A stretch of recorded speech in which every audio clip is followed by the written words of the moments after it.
Hello students. Last video में series और parallel के न्यूमेरिकल्स मैंने एक वीडियो में दिए थे। आई होप आपने उसे वॉच भी किया होगा और उसके बेसिक कॉन्सेप्ट सीख लिए होंगे। इस वीडियो में मैं एनसीईआरटी एग्जाम्पलर के कुछ क्वेश्चंस न्यूमेरिकल्स आपके लिए सॉल्व करके दे रहा हूं और ट्राई ये करूंगा कि आपको कॉन्सेप्ट वाइज समझ आए, सो दैट कोई नई प्रॉब्लम फेस करने को अगर आए आपके सामने तो आपको उसमें कोई डिफिकल्टी फेस ना करनी पड़े। इसमें सबसे पहले मैं एक चीज पे एम्फेसाइज देना चाहूंगा कि आपको पूरी इस चैप्टर के सारे फार्मूले थॉरोली उनके सेपरेट नोट्स प्रिपेयर कर लें और थॉरोली लर्न होने चाहिए, अदरवाइज क्वेश्चन करने थोड़े डिफिकल्ट फील होंगे। क्वेश्चन करने का तरीका भी यह है कि सबसे पहले जो गिवन इंफॉर्मेशन है ना, दैट इज कभी आपको रेजिस्टेंस गिवन होगा, कभी चार्ज गिवन होगा, कभी लेटर से टाइम गिवन होगा। आप जो गिवन इंफॉर्मेशन है पहले वो लिख लें। देन जो आस्क्ड इंफॉर्मेशन है, दैट इज कभी वोल्टेज पूछी होगी, कभी वर्क डन पूछा होगा, उस पर लगा दे क्वेश्चन मार्क एंड देन अपने माइंड में सारे फार्मूले रिवाइज कर लें कि कौन सा फार्मूला एप्रोप्रिएट उसमें सेट होता है, तो वो आएंगे पावर और रेजिस्टेंस वोल्टेज के न्यूमेरिकल्स के अंदर। बट अभी एनसीईआरटी एग्जाम्पल के छोटे से क्वेश्चंस हैं, कुछ कम क्वेश्चंस हैं, ये इन्हें पहले कवर करता हूं, लेंथी वाले एक सेपरेट वीडियो में बाद में कवर करके दूंगा। देखिए क्वेश्चन नंबर 1 में a current of 1 ampere is drawn by filament of A bulb, find number of electrons passed through filament in 16 seconds. देखिए इसके अंदर 1 एम्पियर करंट गिवन है, तो मैंने लिख दिया करंट 1 एम्पियर। सबसे पहले आप जो गिवन इंफॉर्मेशन है वो लिख दें करंट 1 एम्पियर। क्वेश्चन है कितने इलेक्ट्रॉन्स पास हुए, number of electrons, that is an question mark है, नंबर ऑफ इलेक्ट्रॉन्स कितने पास हुए इन 16 सेकंड्स और time t is equal to 16 seconds है। देखिए अब आपको एक फार्मूला पता है, rate of flow of charge is called current. ये फार्मूला है, करंट की डेफिनेशन भी यही है, rate of flow of charge is called current. और ये इंफॉर्मेशन कई बार गिवन होती है, चार्ज ऑन 1 इलेक्ट्रॉन, और कई बार आपको नहीं गिवन होती, तो याद ही होनी चाहिए कि charge on 1 electron is equal to 1.6 into 10 की पावर -19 कूलम। तो ऐसा कोई सा भी क्वेश्चन हो, कभी ये टाइम चेंज कर देंगे, कभी ये करंट चेंज कर देंगे, आप देखें इन दोनों के अंदर चेंज होगा, बाकी नंबर ऑफ इलेक्ट्रॉन्स ये सब में सेम रहेगा। और ऐसे हर क्वेश्चन का मेथड आपने यही लेना है जो मैं आपको सिखा रहा हूं। आप लिखोगे let n electrons pass through the conductor. अगर आपने n इलेक्ट्रॉन्स मान लिए और एक इलेक्ट्रॉन पे इतना चार्ज है, तो मल्टीप्लाई करके चार्ज फ्लोन निकल आएगा। चार्ज फ्लोन निकल आएगा, ये आपको दोनों इंफॉर्मेशन हमेशा ही गिवन होंगी। जैसे इस केस में करंट ऑफ 1 एम्पियर है, टाइम ऑफ 16 सेकंड्स है, तो मैंने सिंपली प्लेस कर दिया 1 is equal to number of electrons unknown, charge on 1 electron ये अपॉन 16। इसे क्रॉस मल्टीप्लाई करके n की वैल्यू कैलकुलेट की, सिंप्लीफाई करके n is equal to 10 raised power 20 electrons. तो आप ऐसे क्वेश्चन कितने भी प्रैक्टिस करें, सिर्फ याद यही रखना ये फार्मूला यूज होगा और आपने लिखना let n electrons pass, therefore total charge flow on आ जाएगा और इनकी वैल्यू प्लेस कर दोगे। क्वेश्चन नंबर 2 में है what is the maximum resistance which can be obtained by joining 5 resistors each of 1/5 ohms. मैं यहां अंडरलाइन कर दूं, जब ये वर्ड आ जाए मैक्सिमम यानी हाईएस्ट, तो हाईएस्ट हमेशा सीरीज से निकलता है। मैं इधर भी इसे हाईलाइट कर दूं, तो जब भी क्वेश्चन है हाईएस्ट रेजिस्टेंस जो ऑब्टेन कर सकते हो 2, 3, 4, 5 कितने भी रेजिस्टेंसेस हों, जब वर्ड कहा जाएगा मैक्सिमम, मैक्सिमम मीन सीरीज में कनेक्शन कर सकते हो। और सीरीज का लॉ ये पता होना चाहिए, R is equal to R1 plus R2 plus R3 plus so on. अगर सपोज इसी लॉ को कोई लैंग्वेज में पूछे 1 मार्क्स में ही आ जाए, what is law of combination of resistances in series, तो आप वो भी सीख लो क्योंकि 1 मार्क में बहुत बार आता है। तो उसका लॉ ये है, व्हेन 2 और more resistances are connecting series then resultant resistance is equal to sum of individual resistances. तो लैंग्वेज में ये है, सिंबॉलिकली ये है। और इस क्वेश्चन में अप्लाई करने के लिए, क्योंकि पांचों रेजिस्टेंस का 1/5 है, तो मैंने 1/5 5 बार लिख दिया विद साइन ऑफ प्लस, तो सीरीज का लॉ अप्लाई कर दिया है ये। इसकी कैलकुलेशन से आ गया 1 ओम, तो इसका आंसर हुआ 1 ओम। इसका मतलब 5 ऐसे रेजिस्टर्स को आप किसी भी तरह से कनेक्ट करें, अगर आपको हाईएस्ट रेजिस्टेंस ऑब्टेन करना है तो सीरीज में करके 1 ओम का रिजल्ट आएगा। इसी का नेक्स्ट क्वेश्चन है, what is minimum resistance in above case. अब मैंने मिनिमम को अंडरलाइन कर दिया है। ये ध्यान रखना, 2 या 2 से ज्यादा रेजिस्टेंसेस जब पैरेलल में कनेक्ट करते हैं तो लोएस्ट से भी लो रिजल्ट आता है। यानी जब भी वर्ड है मिनिमम, तो मिनिमम के लिए याद रखना पैरेलल का लॉ है।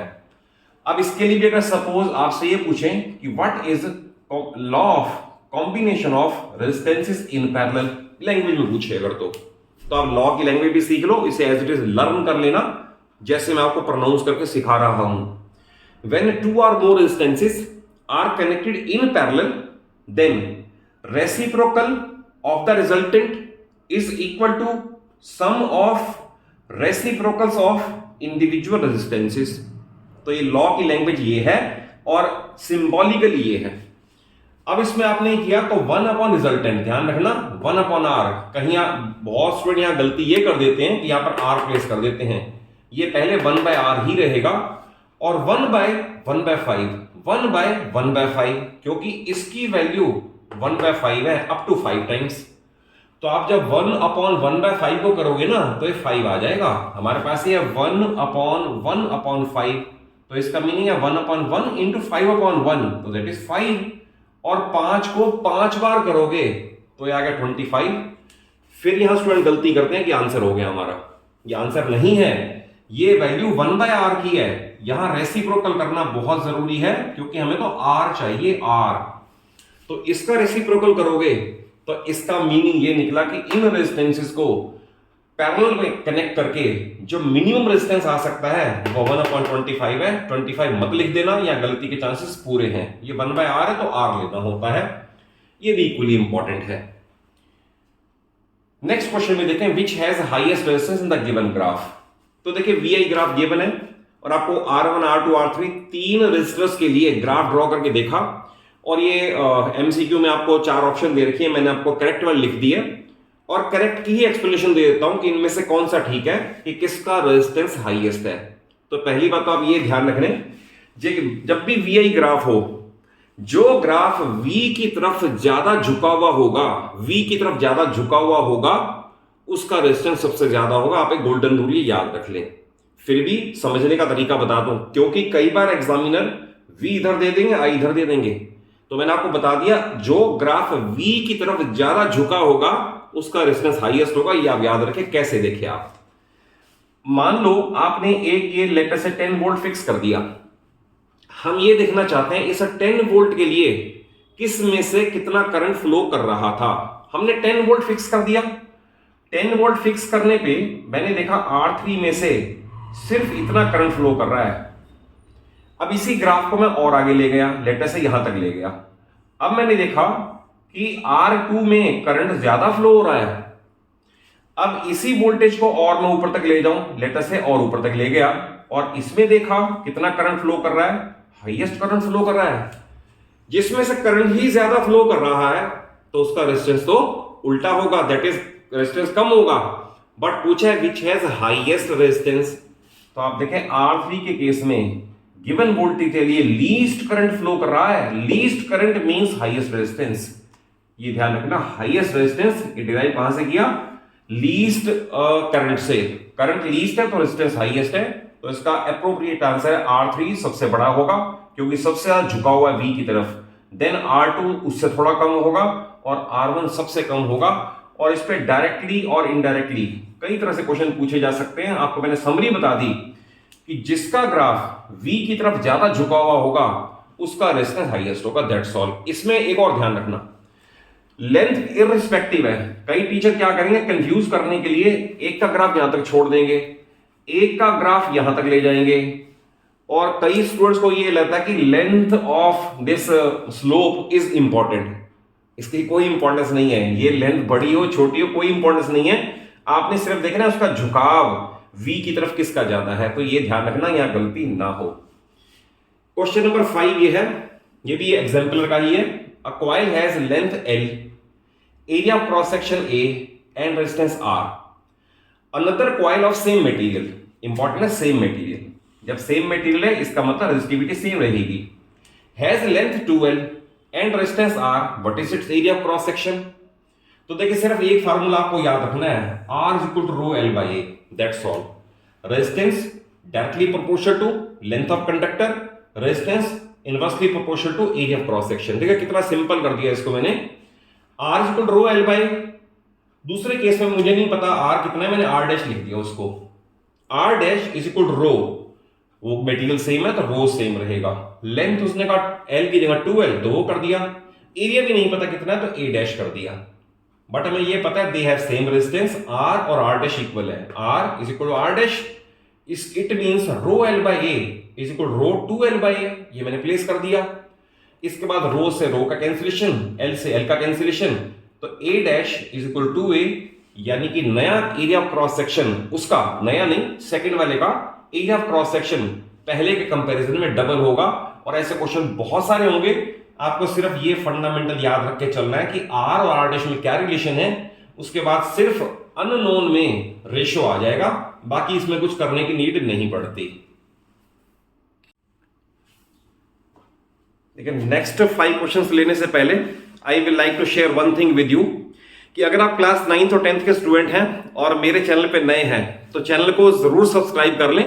रीजन बीइंग कि आपको पूरी 9th और पूरी 10th फिजिक्स, केमिस्ट्री और मैथ्स अपने चैनल पे देना, ये मेरा प्राइम मोटिव है। और every short and every video is only content based. आप जो भी वीडियो वॉच करेंगे उसमें नॉलेज इज गारंटेड। ये बात है कि आपको नॉलेज ना मिले ऐसा नहीं हो सकता। तो subscribe my channel and we continue with next 5 questions. If a current, मैंने शॉर्ट में लिख दिया उसका symbol, if a current I flows through a resistor is increased by 100%, then find percentage increase in its power।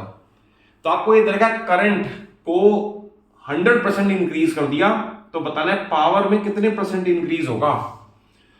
तो पहले आप ये समझ लें कि इसके अंदर रिलेशन कौन सा लगेगा, रिलेशन लगेगा पावर, करंट और रेजिस्टेंस वाला। क्यों? क्योंकि रेजिस्टेंस फिक्स है, वो तो चेंज करना नहीं। जो रिलेशन है वो पूछा है करंट और पावर के अंदर, तो हम पहले लिखे अगर नॉर्मल केस है तो P is equal to I square R, power is equal to I square into are.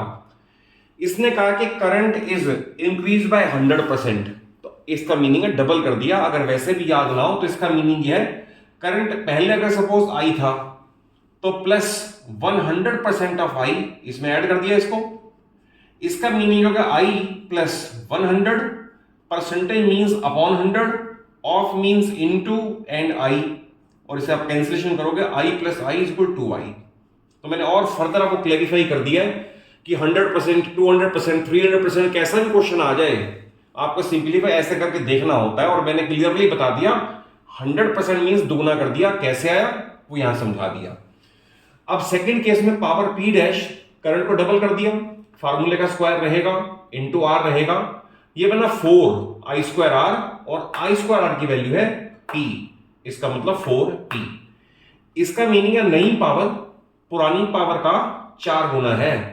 Now we find increase in power, P dash minus P, यानी नई पावर माइनस पुरानी power is increase in power, it is 3P।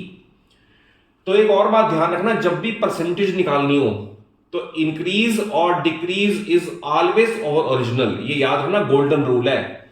जो increase है decrease है वो numerator में चला जाएगा, जो ओरिजिनल है ये वो डिनोमिनेटर में चला जाएगा इनटू 100। जैसे इस केस में इंक्रीज है 3P over original P and what out of 100, तो 300%, one of the most important question. और अगर इस क्वेश्चन को ऐसा बदल दें, is increase by 250%, is increase by 300%, आपको रूल ये याद रखना है कि ऐसे कैलकुलेशन करके पता चलेगा कि करंट में कितना चेंज आ गया। करंट के चेंज को यहां प्लेस कर दोगे, P डैश और P का डिफरेंस निकाल दोगे, and then you find the percentage change in power also.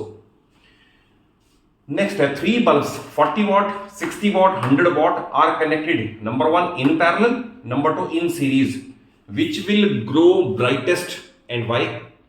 तो देखिए अगर आप मेरे चैनल के शॉर्ट्स को व्यू करेंगे तो एक शॉर्ट में मैंने रेजिस्टेंस और पावर में रिलेशन बता रखा है, जिसमें यह बताया है कि 100 वॉट के बल्ब का पावर ज्यादा है, रेजिस्टेंस कम होता है।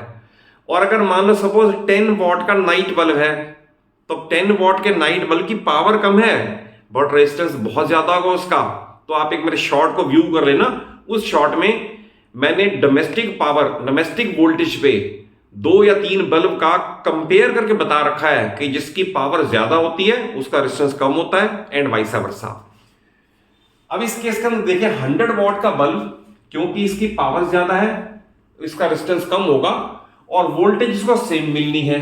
तो मैंने यहां शॉर्ट में लिख दिया 100 वॉट बल्ब पैरेलल में ज्यादा ग्लो करेगा। इसका फार्मूला भी है P = V²/R। वोल्टेज तो कांस्टेंट है, ये तो डोमेस्टिक में सबको सेम मिलनी है और पावर और रेजिस्टेंस का इनवर्स रिलेशन है। तो मैं आपको ये कह रहा हूं उसका रेजिस्टेंस कम है, इसका मतलब पावर ज्यादा है, पावर मींस ग्लो ज्यादा है। तो इसलिए मैंने आंसर दिया 100 वॉट का बल्ब ज्यादा ग्लो करेगा पैरेलल में। बट ये इंटरेस्टिंग है कि अगर 40 वॉट का बल्ब सीरीज में कैसे ज्यादा ग्लो कर जाएगा। इसका आंसर मैंने लिख दिया कि 40 वॉट बल्ब सीरीज में ज्यादा ग्लो क्यों करेगा। तो इसके अंदर है पावर = I²R।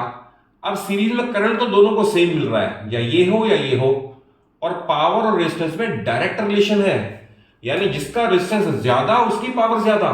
और अभी आपको मैंने बताया 40 वॉट के बल्ब का रेजिस्टेंस ज्यादा है, इसका रेजिस्टेंस ज्यादा है, इसका मतलब इसकी पावर भी ज्यादा है। तो सीरीज में ये ग्लो कर जाएगा और पैरेलल में वो ग्लो कर जाएगा। ये क्वेश्चन भी बहुत इंपॉर्टेंट है। नेक्स्ट है 2 resistors 2 ohm and 4 ohms are connected in series. जरूर अंडरलाइन कर लिया करो ताकि वैसा ही फार्मूला लग सके। In series with 6 volt battery find heat produced by 4 ohm resistor in 5 seconds. तो for the sake of convenience मैंने इसका सर्किट डायग्राम बना दिया है। 2 ohm और 4 ohm सीरीज में 6 वोल्ट के साथ, तो ये बनेगा डायग्राम। 2 ohm और 4 ohm का सीरीज में, ये सीरीज में है, 6 वोल्ट के साथ इसे कनेक्ट कर दिया। अब क्वेश्चन ये है कि इसके अंदर 4 ओम, यानी इसकी बात पूछिए, सिर्फ ये इसकी बात, इसमें 5 सेकंड में कितनी हीट प्रोड्यूस हो जाएगी। तो देखिए सबसे पहले जितने रेजिस्टेंसेस हैं ये मिलके डिसाइड करेंगे कि पूरे सर्किट का रेजिस्टेंस कितना होगा, फिर डिसाइड होगा पूरे सर्किट का करंट कितना होगा। तो ये सीरीज में, सीरीज का लॉ अप्लाई करोगे तो 2 + 4 6 आ गया। पूरे सर्किट में 6 ओम का रेजिस्टेंस है, पूरे सर्किट में 6 वोल्ट की बैटरी है। तो ओम्स लॉ अप्लाई करके पूरे सर्किट का करंट निकाल लें। तो पूरे सर्किट का करंट है 1 एम्पियर। फिर लिखना पड़ेगा since current is same in series, यानी इसमें से भी 1 एम्पियर का पास होगा, इसमें से भी 1 एम्पियर का पास होगा। अब आ जाए 4 ओम रेजिस्टर के लिए हीट प्रोड्यूस्ड, फार्मूला I²RT। आपको मैंने बताया इसमें से करंट 1 एम्पियर का पास होगा, तो मैंने 1 का स्क्वायर लिख दिया। इसका रेजिस्टेंस 4 ओम्स है, यहां प्लेस कर दिया। टाइम टेक है 5 सेकेंड, तो 20 जूल। ऐसे मान लो इसका अगर पूछ लेते तो करंट सेम रहता, हम आर चेंज कर देते। तो दैट इज आपसे पूरे सर्किट में जिस रेजिस्टेंस का पूछा हुआ है, चाहे पावर पूछी है या उसका करंट पूछा है या वोल्टेज पूछी है, आपको सिर्फ उसी पे ही ओम्स लॉ अप्लाई करके देखना है। जैसे मैंने इस पे अप्लाई किया कि इसके लिए रेजिस्टेंस 4 ओम, इसके लिए करंट 1 एम्पियर, तो इसी के लिए हीट प्रोड्यूस, ये फार्मूला अप्लाई करके 20 joule heat will be produce in 5 seconds. Next ये क्वेश्चन बहुत इंपॉर्टेंट है। What is appropriate fuse rating of a 1 kilowatt kettle at 220 volt. देखिए पहली बात तो एक और शॉर्ट में मैंने बता रखा है कि घर में 5 एम्पियर सर्किट और 15 एम्पियर सर्किट होते हैं। जो लाइटिंग सर्किट है वो 5 एम्पियर होता है। 5 एम्पियर सर्किट पे ट्यूबलाइट, फैन, बल्ब्स, यानी जिनकी पावर वोल्टेज रेटिंग कम होती है, हम वो कनेक्ट करके चलते हैं। 15 एम्पियर का सर्किट को बोलते हैं पावर सर्किट। जैसे एयर कंडीशनर है, जैसे हीटर है या गीजर है या कन्वेक्टर है, इनकी पावर वोल्टेज रेटिंग हाई होती है। अगर पावर वोल्टेज रेटिंग हाई है तो they will draw current more than 5 amperes.